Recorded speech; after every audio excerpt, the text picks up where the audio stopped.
Hello everyone, I am Rakshit. I will be handling discrete mathematical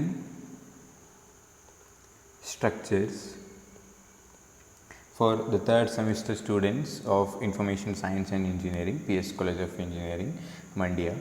And before we get into this discrete mathematical structure, the one common question I would like to answer first, because every student have this question in their mind: why discrete mathematical structures, or why do we need to study these discrete mathematical structures? The question which they ask is like, despite studying it, despite studying all the fourth semester mathematics, and why again, even after entering the branch where it is time to study our respective disciplined engineering, courses, so why again the mathematics? It is a very valid question as well, and I guess every student need to know this before they get into discrete mathematics. Well, there are few consequences which every student will encounter, where the concepts are used in many fields of computer science, and should have an in-depth understanding about the concept. So hence, studying discrete mathematical structures is very important. However, this also means that we do not study in depth with discrete mathematical structures, but we focus on as per our requirements. So that's what the main idea is. Like, we some of the concepts we usually make use of this discrete mathematical structures, and so this if you're talking about mathematics, so this discrete, this mathematics is basically divided into two different kinds of mathematics. We call one is a discrete mathematics and another one is continuous mathematics. Well, if you could look into the dictionary meaning of this discrete, where it specifies it is a separate, the meaning of discrete is separate, or we also call it as the separate objects, or we also call it as the separate object or entity. All these years you guys have studied continuous mathematics. Well, the continuous mathematics is a math based on the continuous number line, or we also call it as the real numbers. Say another way to say is, if given any two numbers, you can always find another number between them. Say for example, given any two numbers 1 and 4, so between 1 and 4 I can find 2 and 3, so that means that it is a continuous, it is never a discontinuous or a separate kind of a thing. Whereas when it comes to discrete mathematics, one good examples I can give you about the discrete mathematics is about sets, graphs and all those things, discrete mathematics, it is basically a set of items or numbers, so that contains only a discrete values or a separate identity values, where, say for example, a Boolean logic, very important, Boolean logic expression, where it has either 1 or 0, correct? It has either 1 or 0, and there is no number in between, and there is no value or a number in between. So this Boolean logic can be thought of as a fundamental or the foundation of discrete maths, since it has the smallest number of discrete value, a useful math system that can have. Well, all the digital computers operate using discrete math, since they use a finite, often fixed number of bytes to represent numbers. Say 8-bit system has 256 discrete values they can represent, while they can use multiple 8-bit groups to represent large integers or floating point numbers. They are still limited to discrete values. So this digital systems cannot perfectly represent irrational numbers like a pi or a square root of the 2 without some sort of the continuous math abstractions. So on a fundamental level, it is all the binary bits that are either 0 or 1 in a digital system. And in relation to the maths, where the term or the word discrete also refers to the study of the finite systems, or to functions, or to vectors, or random variables, so which takes a succession of a distinct values. Well, so this course in discrete math actually started a few decades ago when the computer usage became very common. Universities found that the typical math sequences that lead to calculus courses did not sufficiently cover the math needed by the computer scientists. So they put together the extra math topic needed in this course. So now we call it as a discrete mathematical structures. So I hope so this clearly defines why we need to study discrete mathematical structures. So moving on to the definition, I think now you have a brief picture about like what exactly this discrete mathematics is all about. So this discrete mathematical structure is a study of discrete structures, so which are abstract mathematics, which are abstract mathematical model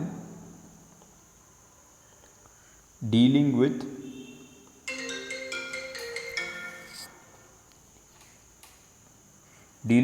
discrete objects and the relationship between them. Say for examples, it could be a sets, graph, permutation. And very important thing is, since the first week of the class will be of an uploaded videos, where I suggest you guys to take a notebook and write down all the important things which you could find in video, pause it and write down, because since it is a mathematics, we will be solving problems in the coming days.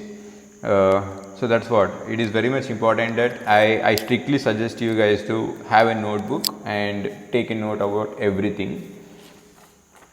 And okay, so moving on to the next topic, I would like to clearly give you another example about why we make use of this discrete mathematics. Say suppose like if I am developing a web application or a website, let us assume that I need to give credentials for it, or I mean the login credentials.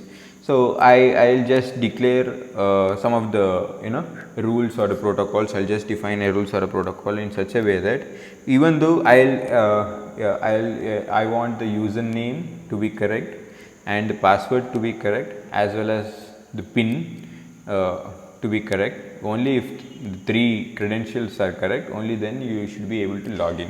If not, you are not supposed to log in. So this I can write down in terms of an expressions or a statement such as like if correct username and correct password is given, and if the PIN is not correct, if the incorrect PIN, so then what do I want? I want you to log out. So this is basically the programming statement which I have written. So if I could convert this into mathematical statement or a discrete mathematical statement, I'll write it as, say, I'll define a variable called p, where I'll say p equals correct username, and then I'll say q equals correct password, and then I'll say s equals PIN, and then I'll say r equals logout. So using this variables, where I can write the above statement just like p and q, and negation, since it is a not here, I will write it as negation of s equals what r. So this is what we will be studying about, like that is the interrelation we have with respect to that of the statement to that of discrete mathematics. So one another important example of why this discrete mathematics is required. And okay, so so moving on to the syllabus perspective, where the syllabus, where the main textbook which will be referring is discrete mathematical structures by Dr. DSC, discrete mathematical structure, Dr. DSC. So that is the main textbook we will be referring. So kindly note down. So once you are in college, you can just get this textbook from the library. But the prescribed textbook which has been given is Grimaldi. I got a soft copy of this. Grimaldi. I got a soft copy of this textbook. I will be attaching this to in your LMS credentials itself. And so you can also refer to this until you get back to the college, where basically this DSC is the student friendly, where it will be very much easy for you guys to understand the concepts and all those things. And the Grimaldi is a very standard textbook, where every university is, so most of the universities, I cannot say every, most of the universities refer to this Grimaldi textbook as the main reference point to that of discrete mathematical structures. And so looking into the course or the syllabus, where so what we will be doing here is we will be studying about the unit 1 and unit 5 in the first for the first internals, and then we will be looking into, because thing is, since it will be of the most of the online, where the first unit is all about the truth table and laws and all those things. Since it is quite easier and you guys have already studied it, we will be starting it with the first unit, and then again the fifth unit, it is very much easier, to understand. It is all about graphs and all those things, and easier to, since it is easier to understand, and we expect you guys to be here in college by the time we start with the graph theory. So that is what we will be starting this with first, and then we will be going on to the fifth unit with the second unit, and this third unit and the fourth unit, where there is an interrelation between them. I mean, there is a continuity between the third unit and the fourth unit. So hence what do we do is we start with this third unit, and then we go with this for the for the second internals, third and the fourth for the second internals, IA1, IA2. So this is with IA3, and this is with this is IA1, this is IA2, and then we study about this after internals, or maybe before the second internals. I hope that we will be studying about this, and I will be completing I believe that I will be completing all the 5 units by the end of this semester. And so I think we can start with the actual syllabus, where we will start with an actual syllabus, where we will be starting it with mathematical logic 1. So under this, the first topic which we will be studying is about the propositions, where here consider some of the statements. In order to understand this proposition, consider some of the statements which I make now. I will say Bangalore is in Karnataka, and then I will say 3 is a prime number, and then 7 is divisible by 3, and then I will say every rectangle is a square. Well, I have made 4 different kind of statements, where each of the above statement or each of the above sentences is a statement, or we can also call it as a declaration, right. All these 4, it can be a declaration or a statement which can be said to be either true or false.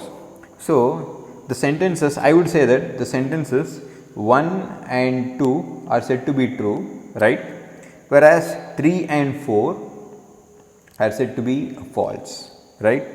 So, the sentences of these type, we call it as the prepositions. These kind of sentences we call it as the prepositions. So, this proposition is basically a statement, or we also call it as declaration, which in a given context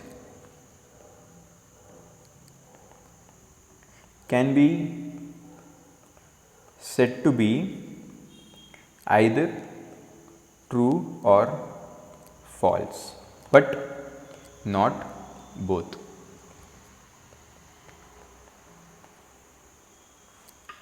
Say for example, if I say that for the fifth statement, if I could say that where Rahul Gandhi is a genius. Well, this is a statement for sure, and this is a declaration for sure, but we cannot come to the conclusion that either it is true or false. No. So, hence since we cannot come to the conclusion that this is a true or a false, and hence I cannot declare that, I cannot declare this as the proposition. It is just a statement, it is just an example given, and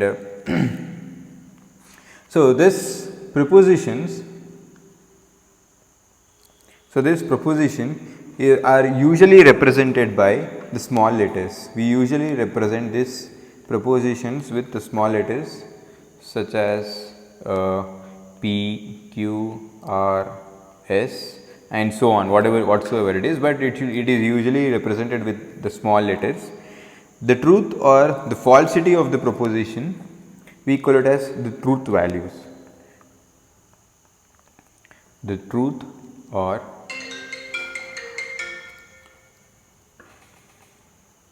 falsity of the proposition is called truth values.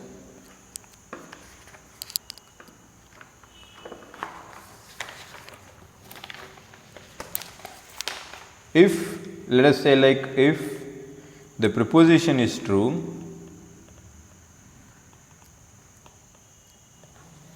we indicate its truth value by symbolizing it as 1.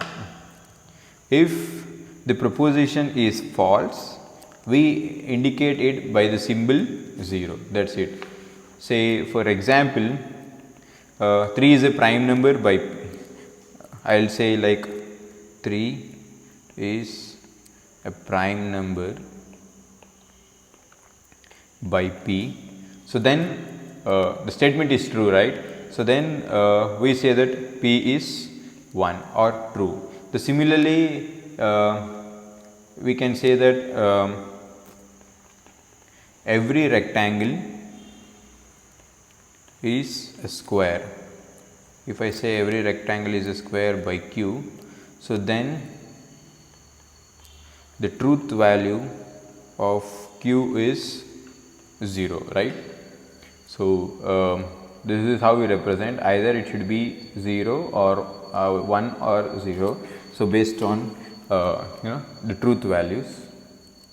So, this is the basic general understanding about the propositions, and moving on to the next topic, we will be studying about logical connections. or we also call it as connectives and truth values. Logical connections or connectives and the truth values. Let us say, like, if I will create or I will define a new proposition starting from the phrase like not, and, if then, and what I call if and only if. Remember this, very important. If I am starting a new proposition with the phrase not, and, if then, or if and only if, such kind of a phrases we call it as a logical connectives. Such kind of a phrases we call it as logical connectives, whereas such kind of a propositions, such kind of a new propositions which has been created, we call it as a compound proposition. Very important topic, where if I am creating a new proposition starting from the phrase not, and, if then, and, if and only if, such kind of a phrases I call it as a logical connectives, and the new propositions created using these phrases I call this as the compound proposition.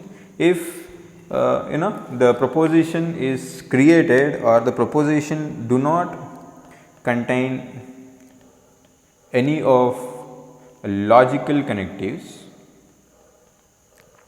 I call it as a simple proposition. I call it as the simple propositions. And so next topic, negations. So negation is always the opposite to that of what you would say, so that is what we call it as a negation. Say for example, let us take a proposition. I will say 3 is a prime number by p. So that means that I can also represent it or write it as p is 3 is a prime number. And if I could ask you to write down the negation of p, so that would be like negation. We represent the negation in terms of this negation of p equals, what do we write? 3 is not a prime number. So that is like, if you could take down the table, so how do we write it? If I could name this as p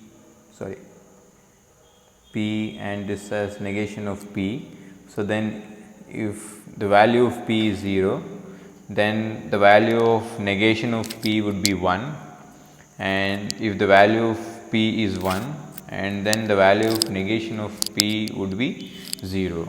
So that is the opposite of that. And so the next topic where we will be learning is about conjunction.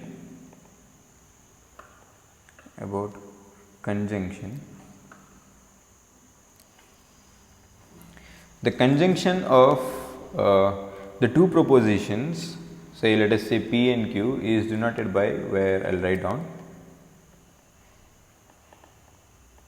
the conjunction of the two propositions p and q is denoted by p and q. So this is the symbol we have here, p and q, or we also call it as, just for your understanding, I am writing it as p and q. That is, so therefore so this conjunction p and q, this just symbolizes the AND gate, where so this p and q is true only if both p as well as q is true. Only if p as well as q is true. Let us say, for example, if I take p, q and p and q, where I'll say 0 0. So then since both are false, the value will be false, and then if P is false and then Q is true, even though if P is false and Q is false, so then P and Q will be false, and if P is true and Q is false, and then the answer will again be false, and if P as well as Q is false, only then the conjunction of P and Q will be true. So remember this, if so this conjunction of any two propositions will only be true only if P and Q are both true. So let us take another example of considering the proposition, where I'll take a proposition P where I'll say the square root of 2 is an irrational. The square root of 2 is an irrational number. I'll take Q where 9 is a prime number,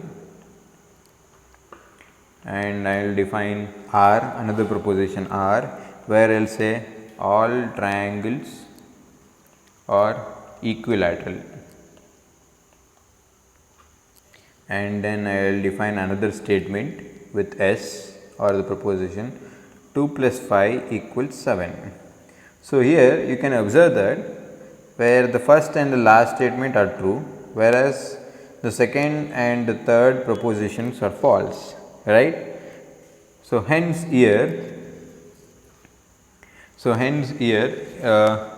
if I say the conjunction of P and Q, so what do we get? What is the P value? 1.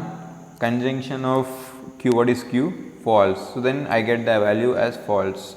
And if I take the conjunction of Q and R, so what do we get? Q is false, so that is 0, conjunction to that of R, 0 0.